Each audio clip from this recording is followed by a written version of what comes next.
Hello everyone. Today we talk about how to fix the app of Logo Maker. Here we go to settings.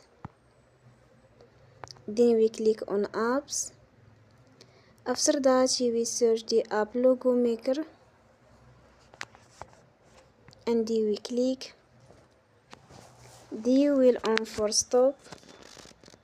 After that we go to storage.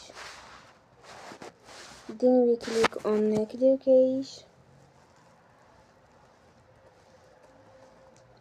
In the end, you will turn your phone and you will recharge your phone again. Don't forget to support us by like and subscribe. See you next time and thank you for watching.